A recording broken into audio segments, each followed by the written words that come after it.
이 시대에 많은 사람들이 제자라는 말을 많이 듣게 됩니다. 그래서 제자에 관심이 많아서 제자 훈련도 많이 하게 됩니다. 한국에 여러분들 잘 아시는 교회 중에 하나가 제자 훈련으로 굉장히 유명하고 그 제자 훈련 성경 공부로 크게 부흥한 교회도 있습니다. 그 이후로 사람들이 제자 훈련에 대해서 너무나도 많이 관심을 가져요.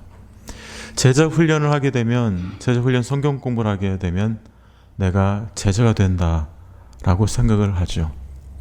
그러나 우리 자신을 보면은 제자 훈련이라는 성경 공부를 해도 우리 자신이 변화되지 못하는 그런 연약한 인간이다라는 걸 스스로 깨닫게 됩니다.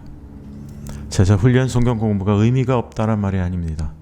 그러니까 제자가 된다는 것은 단순히 성경 공부를 이수하는 정도로 인해서 제자가 되는 것이 아니라 일평생 우리가 하나님 앞에서 그 제자의 의미를 되새기면서 생각할 때 우리가 진정으로 제자가 될 수 있다라는 사실을 성경 우리에게 가르쳐주고 있다라는 사실입니다. 그래서 진정으로 제자가 무엇인가, 제자의 자세가 무엇인가를 오늘 본문은 저희들에게 가르쳐주지 않나 생각합니다. 먼저 제자라는 것은 제자로서의 어떤 희생과 대가를 지불하는 삶이다라는 것을 오늘 성경은 우리에게 가르쳐주고 있습니다. 그냥 막연하게 제자를 생각하는 것이 아니라 제자로서의 그런 어떤 대가, 희생 이런 것들을 제자의 삶에 요구하신다라는 사실입니다. 우리가 그런 의미에서 19절 보겠습니다. 한 서기관이 나왔다고 합니다. 예수님 앞에 나와서 예수님께 이렇게 이릅니다. 선생님이여 어디로 가시든지 저는 따르리이다. 이 사람은 예수님 앞에 나왔습니다. 그리고 이렇게 멋있게 말을 합니다. 어디로 가시든지 저는 따르리이다. 자기가 진정으로 주님을 따르겠다는 거예요. 여러분, 제자라는 의미가 제가 지난번에도 말씀드렸지만 이 따른다, 팔로워라는 의미가 있어요. 따르는 자, 그리고 러너, 배우는 자. 그리고 그 당시에 제자들은 예수님 말고 그 당시에 그 유대 사람들은 자기 스승으로 모시면 그 스승이 말하는 것과 그 삶을 보면서 잘 관찰을 한다고 합니다. 그리고 전적으로 스승을 따르는 그런 삶을 살아간다. 그것이 제자의 어떤 자세라고 합니다. 그래서 여기서도 보면 이 사람은 예수님을 무조건 어디로 가든지 자기가 따르겠다라고 이렇게 굳은 결심과 각오를 예수님 앞에 고백합니다. 참 좋은 의미에서 그 자세라고 볼 수가 있습니다.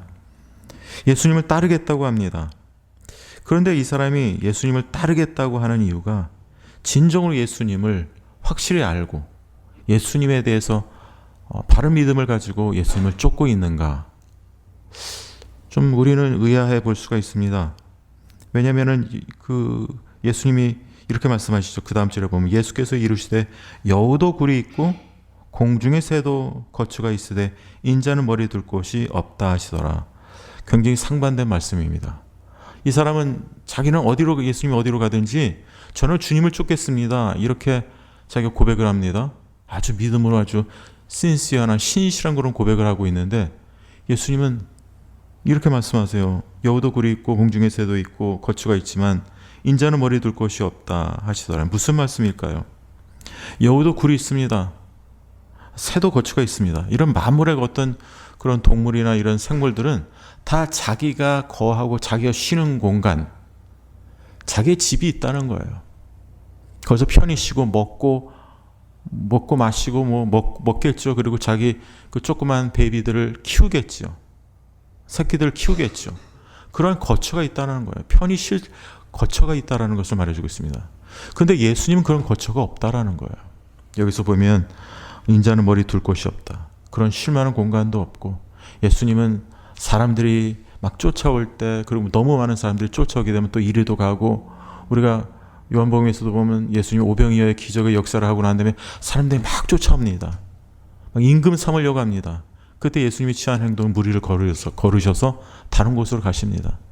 그렇게 자기 자신을 막 기적을 행했는데 자기 자신을 메시아로 보지 못하고 자기를 하나의 그런 정치적 지도자 아니면 정말 그런 어떤 기적을 행하는 기적을 만드는 자 정도로 미러클 메이커 이 정도로만 자기를 보니까 예수님은 그 자리를 피합니다.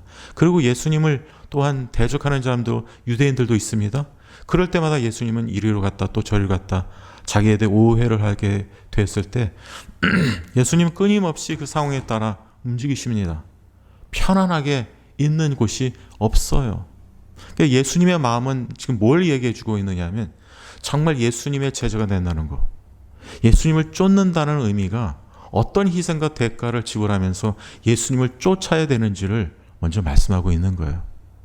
예수님도 이렇게 어떻게 보면 쉽지 않은 삶을 살아가고 계십니다. 거처가 없는 삶을 살아가고 있습니다. 이 상황 저 상황에서 옮겨다니면서 오직 하늘 천국 복음을 증거하는 예수님의 그런 모습을 상기시키면서 정말 여기서 이 서기관이라는 사람이 예수님을 쫓는다고 하는데 이 사람이 바른 동기와 이유를 가지고 예수님을 과연 쫓고 있는가? 여러분 그 당시에 서기관은 어떤 사람이었어요? 이 서기관은 율법을 필사하는 사람들입니다. 이 사람들은 주로 바리새파 사람들이 많았어요. 그리고 이 서기관들은 주로 그 당시에 그 어떤 일반 사람들보다 어떤 지배층이라고 할까? 종교적인 의미에서 그 밑에 있는 사람들 가르치는 위치에 있는 사람들이었습니다. 그러니까 이 서기관이라고 하는 사람들은 굉장히 유대인들로서 이 사람들은 예수님이 이렇게 말씀을 증거했을 때 예수님을 대적했던 사람들이 대다수의 서기관들이었어요.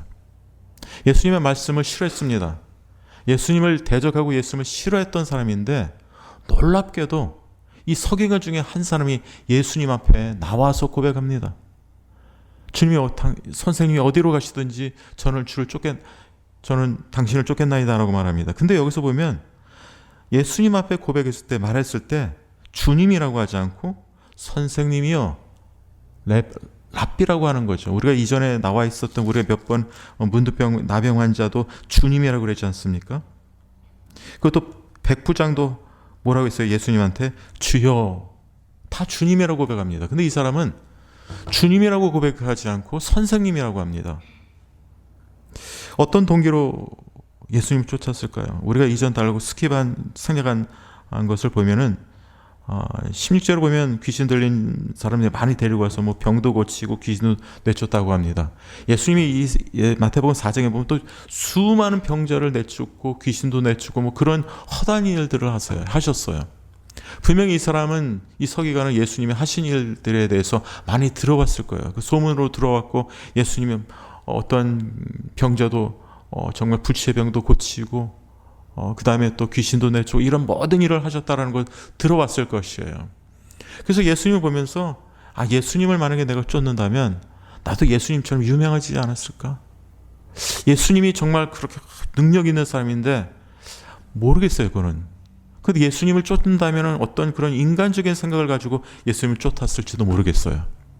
근데 분명히 예수님은 물론 인간으로 오셨지만 또한 성자 하나님이셨어요. 신성을 가지고 계신 분이기 때문에 이 사람이 저는 주님을 쫓겠습니다. 이것은 어떻게 보면 어디로 가든지 저는 따르리다라는 것은 굉장히 상대적인 고백이 아니라 절대적인 고백이에요. 저는 선생님이 어디로 가시든지 저는 따르겠나이다. 이런 고백을 했을 때 이 고백을 예수님은 받아주지 않고 계신다는 거예요.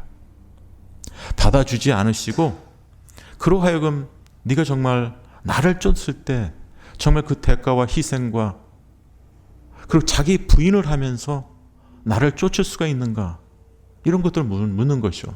예수님이 뭐라고 그러셨어요? 사람들이 제자들한테 나를 쫓아오려거든 네 자신을 부인하고 자기 십자가를 지고 나를 쫓아야 된다라고 그런 말씀하셨습니다. 심지어는 누가복음 14장 26절에 이런 말씀이 있어요. 수많은 무리가 함께 갈새 예수님께 수많은 무리들에게 이런 말씀하세요. 무릇 내게 오는 자가 자기 부모와 처자와 형제와 자매와 더욱이 자기 목숨까지 미워하지 아니하면 능히 내 제자가 되지 못하고 누구든지 자기 십자가를 지고 나를 따르지 않는 자도 능히 내 제자가 되지 못하리라 이런 말씀하십니다. 거기서 보면 자기 부모와 처자와 형제와 자매와 더욱이 자기 목숨까지 미워하지 않으면 능히 내 제자가 되지 못한다라고 말씀하십니다. 자기 부모와 처자와 형제와 자매 자기 목숨까지 미워해야만이 주님의 참된 제자가 된다고 합니다. 우리 성도님들 제가 한번 질문하겠습니까? 여러분들의 가족을 미워하십니까? 주님의 제자가 되기 위해서 여러분의 아내와 남편과 자녀와 형제와 주위 있는 사람들, 나의 사랑이 되는 사람들을 미워하십니까? 여러분, 자기 친척, 자기 형제, 주위에 있는 부모, 형제, 내 자녀들 미워하라는 말입니까? 그런 말은 아니죠. 미워하라는 말은 아닙니다. 성경 우리를 보고 부모에게 효도하라고 그러고 형제를 사랑하라고 하지 부모를 미워하라고 하지 않습니다. 근데 여기서 보면 물을 내게 오는 자는 자기 부모와 처자와 형제와 자매와 더욱 자기 목숨까지 미워하지 않으면 능히 내 제자가 되지 못한다라는 말씀은 미워하라는 말이 아니에요. 내 형제와 가족을 미워하라는 말이 아니라 주님의 제자가 되기 위해서 그 어떤 대상보다 예수님을 가장 사랑해야 된다라는 뜻입니다. 가장 사랑의 대상이 예수님이 되어야 된다라는 것을 가르쳐주고 있다는 것입니다. 여러분, 그런 측면에서 정말 이 사람은 어떤 각오와 어떤 희생적 결단을 하면서 예수님을 쫓았을까요? 얼마나 자기 자신을 부인하면서 얼마나 하나님 앞에서 사랑의 대상이 바로 되어 있으면서 주님을 쫓았을까요? 아니면 막연하게 예수님 많은 병자를 치유하니까 그런 능력을 보고 예수님이 그런 사람들한테 인기를 얻고 있으니까 나도 저렇게 좀 인기를 얻고 싶어서 예수님을 쫓지 않았는지 모르겠습니다.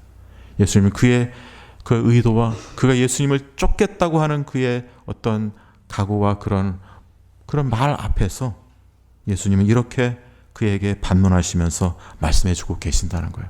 다시 한번 예수님을 쫓는 자는 예수님 앞에서 내가 어떠한 동기와 어떠한 자세로 어떤 희생과 결단의 자세로 주님을 쫓는지 그 자세를 다시 한번 확인하면서 쫓아야 된다. 그 주님을 쫓는 자로서의 대가와 전적인 희생의 자세를 확인하면서 쫓아야만이 된다라는 것을 간접적으로 우회적으로 가르쳐 주신다는 것입니다. 두 번째로 참된 제자는 우선순위가 바로 되어야 된다라는 사실을 가르쳐 주고 있습니다. 우리가 우선순위라는 것은 많이 듣습니다. 여기서도 보면 이 두 번째에 나와 있는 사람이 이렇게 예수님께 말씀합니다. 21절, 제자 중에 또 한 사람이 이르되 주여 내가 먼저 가서 내 아버지를 장사하게 허락하옵소서. 아주 그럴듯하게 좋은 말입니다. 먼저 내 아버지를 장사하게 허락하옵소서. 유대인들에게는 부모를 장사하는 거, 장례식을 치르는 거 너무나도 당연하고 자기 부모에게 효도를 하는 것이죠. 너무나도 당연한 것입니다. 근데 이게 무엇이 문제일까요? 그 당시에 유대인들은 이 장사를 지고나고 자기 아버지를 장사하고 부모를 장사하고 난 다음에 그 자리에서 부모의 유산을 그 자리에서 결정합니다. 첫째 아들은 2배로 더 많이 갖습니다. 다른 형제들도 그 자리에서 부모로부터 얻는 그 유산에 대해서 결정을 합니다. 그러니까 이 사람은 정말 진정으로 주님을 쫓는다고 하면서도 과연 순수한 동기와 이유로 주님을 쫓았을까? 우리는 참 의심스럽기도 합니다. 그래서 이 사람은 이렇게 말합니다. 주여 내가 먼저 가서 자기가 우선순위를 정합니다.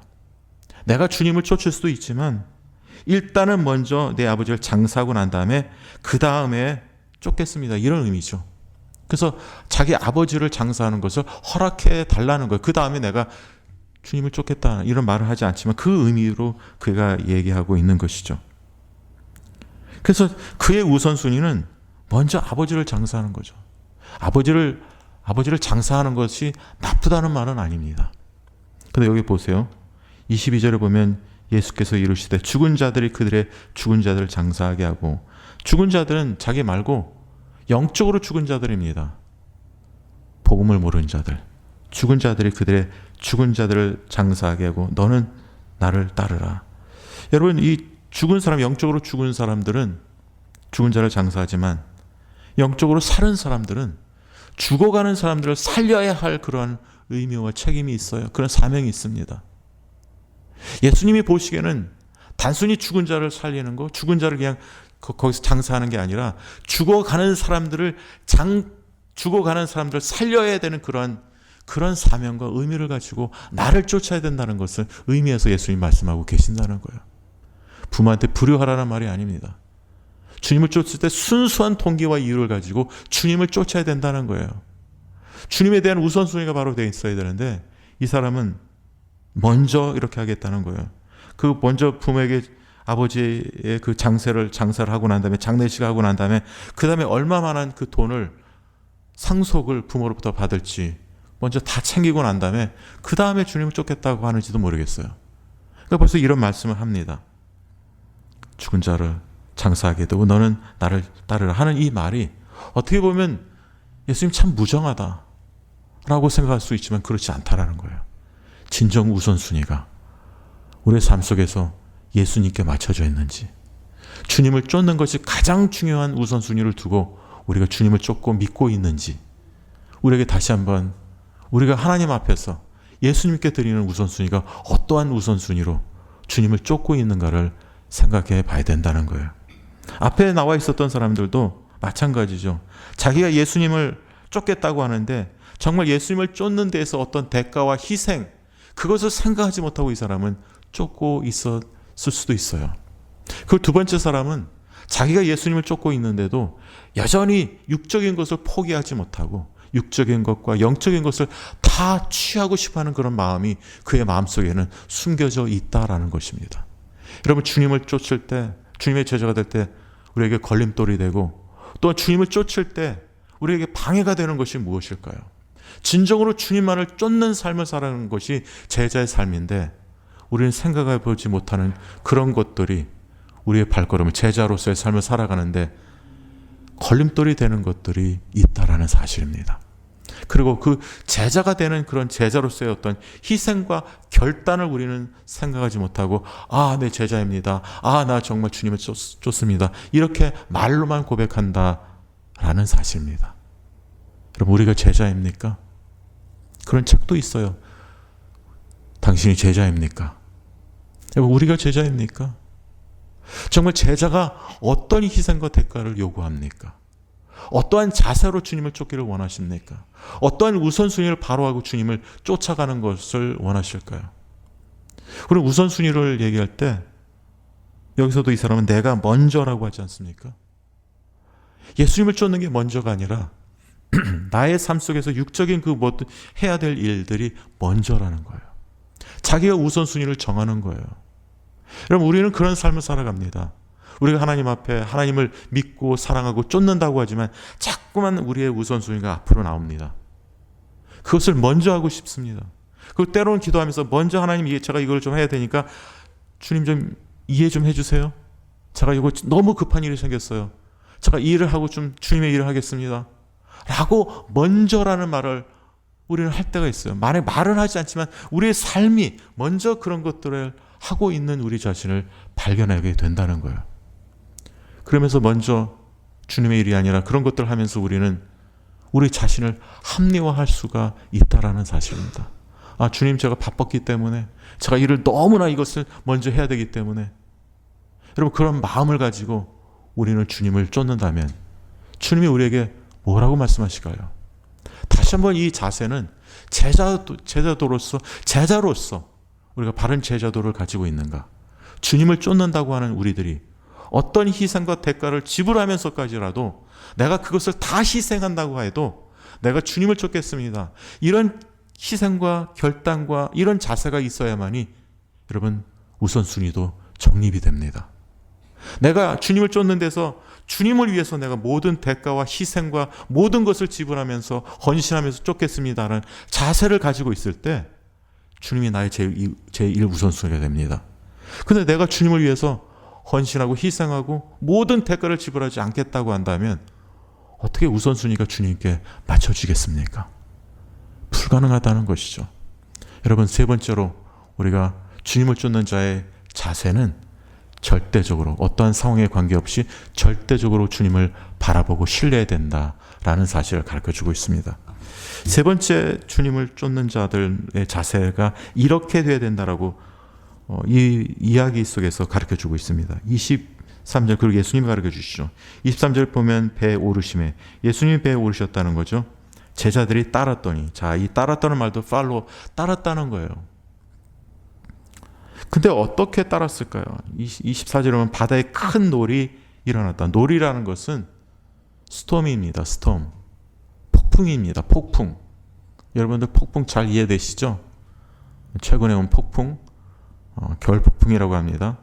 바다에 큰 great storm 이런 말이 되겠죠. 아니면 furious storm 뭐 그렇게 됩니다.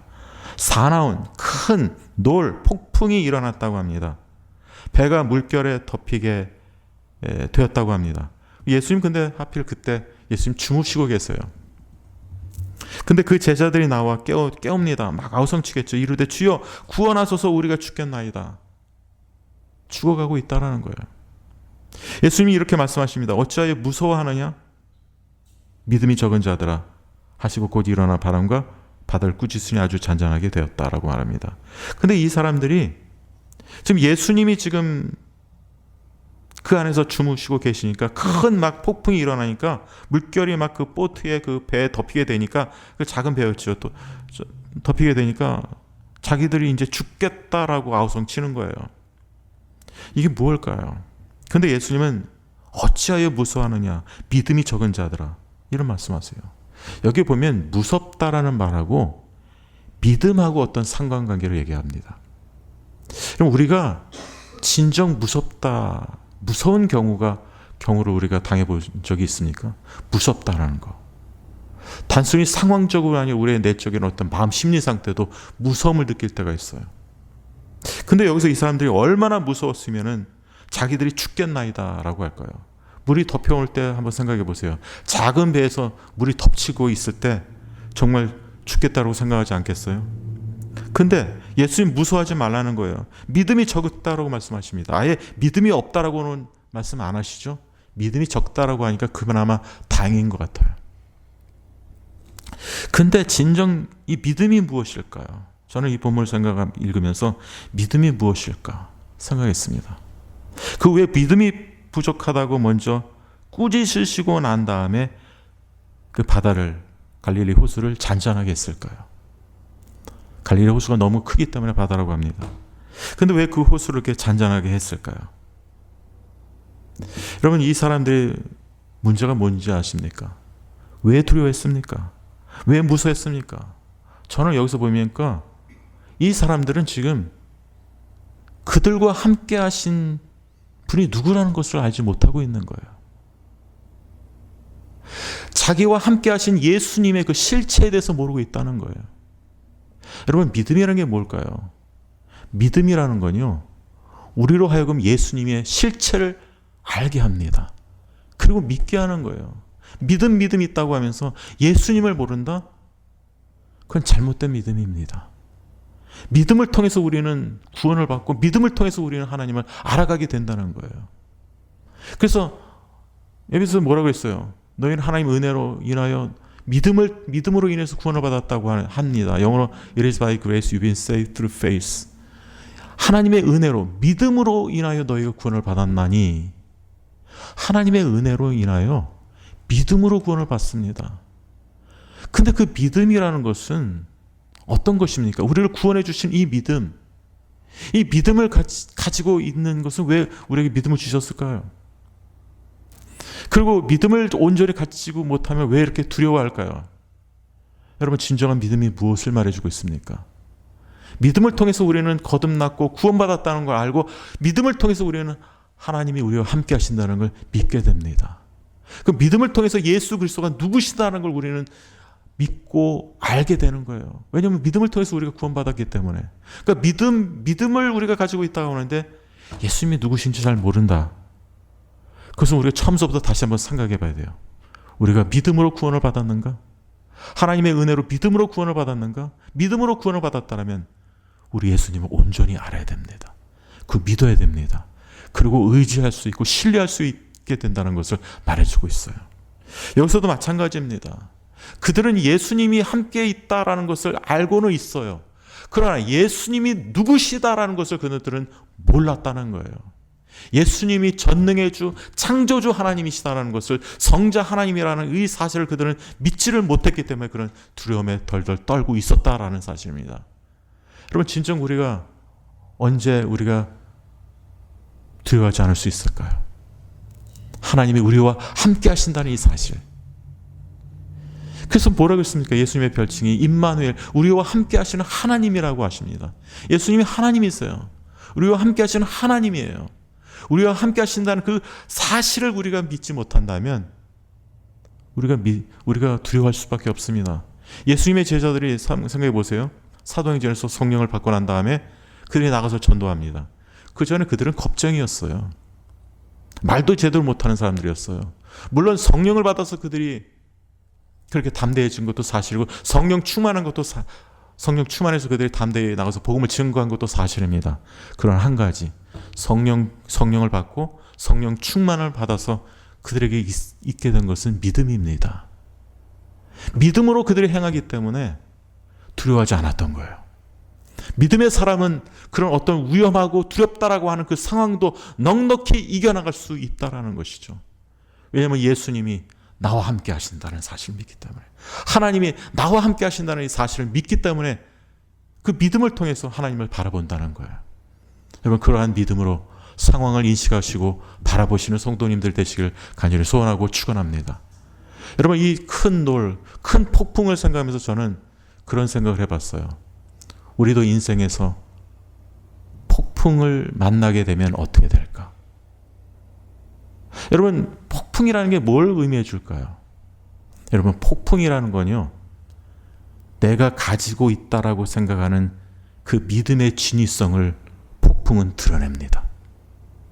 예수님의 제자들이 그들이 나름대로 믿음을 가지고 있다고 생각하지만 그 폭풍 앞에서 그들의 적은 믿음이 드러나는 거예요. 여러분, 우리들도 마찬가지예요. 우리가 주님을 쫓는다는 참 제자라고 하지만 폭풍이라는 시련과 어려움과 고통 앞에서 우리의 믿음의 진위성이, 믿음의 진위 여부가 드러납니다. 내가 가지고 있다라고 생각했던 그 믿음이, 내가 생각했던 그 믿음이 어떤 인생의 폭풍이라는 그 어려움과 시련 앞에서 드러납니다. 그 드러날 때 우리는 아우성치고 다 주게 됐다라고 괴로워하고 힘들어하고 그런 우리의 모습으로 드러날 수도 있고, 그런 가운데서도 인생의 시련과 그런 답답한 상황에서도 주님이 나와 함께 하시지. 내가 해결할 수 없는 이 고통과 아픔 속에서도 예수님이 임마누엘 주님이시니까 주님이 보고 계시겠지.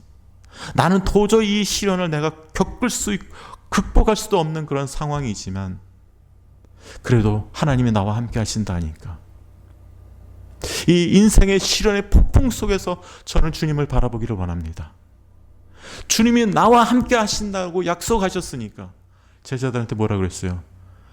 To the ends of the earth. 마지막 날, 그 날까지, 세상 마지막 때까지 내가 너희들과 함께 하리라. I will be with you to the ends of the earth. 마지막 때, 마지막 날까지, 그 마지막 때까지 내가 너와 함께 하리라고 예수님 말씀하셨습니다. 우리와 함께 하신다고 말씀하고 계십니다. 그 우리와 함께 하신다는 것을 여러분들 우리가 바라보는 거, 우리가 함께 하신다는 것을 우리가 바라볼 수 있다는 게 그게 뭔지 아세요? 그게 믿음입니다. 믿음이 우리로 하여금 우리가 바라볼 수 없는 그 상황에서, 고통과 시련의 그 상황 속에서, 내가 해결할 수 없는 그 상황 속에서도 주님을 바라볼 수 있는 거, 그게 믿음이라는 거예요. 그게 믿음이 없는 사람 그걸 바라볼 수 없어요. 세상 사람들은 주님을 바라볼 수 없습니다. 아니, 좋은 환경 속에서 믿음 없는 사람, 여기처럼 믿음이 적은 사람들은 바라볼 수 없는 거예요. 여기 예수님의 제자들 아예 믿음이 없는 사람들 아니에요. 믿음이 적다라고 했지 않습니까? 그들도 나름대로 주님을 믿었기 때문에 주님을 따른 거예요. 주님이 주는 그리스도시여 살아계신 하나님의 아들이요 라는 그런 확실한 고백을 하지 못했지만 그래도 예수님은 믿음이 적다라고 그들의 믿음을 어느 정도 인정하셨습니다. 여러분, 그런 적은 믿음을 가지고는요, 예수님을 온전히 이해하지도 못하고 예수님이 나와 함께 하신다는 걸 모른다는 거예요. 그러나 이것은 일반적인 좋은 환경에서 우리가 주님을 바라보는 게 아닙니다. 좋은 환경에서, 좋은 여건 속에서 누구든지 다른 데도 하나님을 바라봅니다라고 말할 수가 있어요. 그런 어려운 시련 앞에서, 인생의 폭풍 앞에서, 내가 핸들할 수 없는 그러한 상황에서 주님을 바라본다는 것은 믿음을 통해서만 바라볼 수 있는 것입니다. 그래서 믿음이, 예수님이 우리 어떤 분이냐면 우리의 믿음을 온전케 하시는 분이라고 히브리서서는 말씀하고 있습니다. 믿음의 주요 온전케 하신 이인 예수를 바라보자. 여러분, 예수님을 바라보셔야 됩니다. 그 다음에 그분은 믿음의 주요, 우리의 믿음을 온전케 하시는 분이에요. 여러분, 우리가 때로는 믿음이 온전하지 못합니다. 인생의 풍랑 가운데서 온전한 믿음으로 주님을 바라보지 못할 때가 있습니다. 그럴 때일수록 더욱 우리 주님을 붙들으셔야 돼요. 믿음의 주여, 우리의 믿음을 온전케 하시는 그분을 붙들고, 그게 믿음으로 구원받은 자의 삶입니다. 모습이에요. 믿음으로 주님을 바라보고 믿음으로 주님을 신뢰해야 됩니다. 절대적으로 신뢰하고 살아가는 것이, 그게 좁은 문을 통해서 협착한 길을 걸어가는 자입니다. 그것이 반석 위에서 막 급류가 흐르고 막 폭풍이 빌고 비가 내리고 그런 가운데서도 흔들림이 없이 반석 위에 지은 집으로서 흔들림이 없이 살아갈 수 있는 이유도 믿음의 주여 온전케 하신 예수 그리스도를 바라보기 때문에 그것이 가능하다는 거예요. 오늘 여기서 폭풍 속에서 단순히 그런 폭풍만 인식하면 안 됩니다.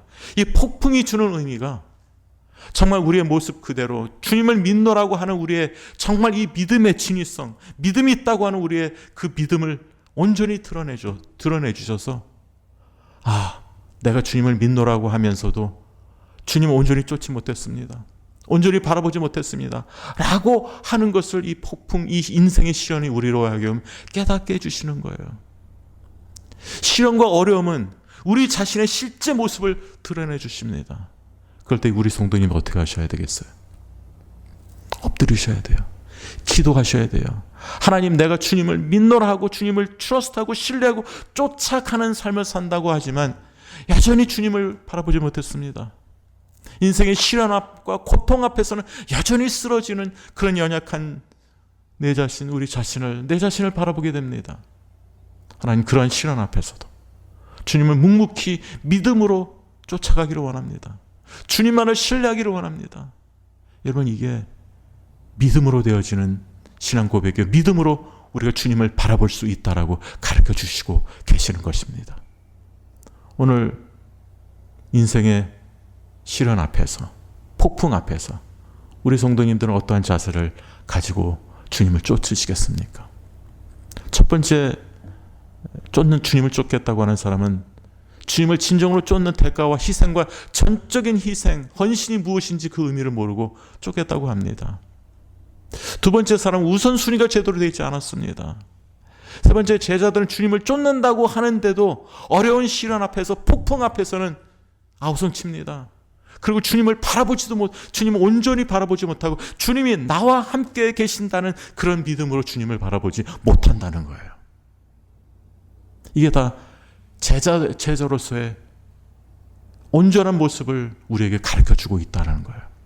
우리가 주님을 쫓을 때 대가와 희생을 지불해야 된다는 사실, 우선순위가 바로 돼야 된다는 사실, 그리고 내가 핸들할 수 없는, 내가 극복할 수 없는 그 어려운 시련과 고통과 슬픔 앞에서도 믿음으로 절대적으로 주님만 바라보며 위로의 주님, 온전케 하시는 우리 주 예수 그리스도, 우리의 믿음을 온전케 하시는 예수 그리스도만을 바라보며 그분만을 응시하며 쫓아가는 주님의 참 제자로서 이 땅에서 살아가시는 우리 성도님들 되시길 간절히 소원하고 축원합니다.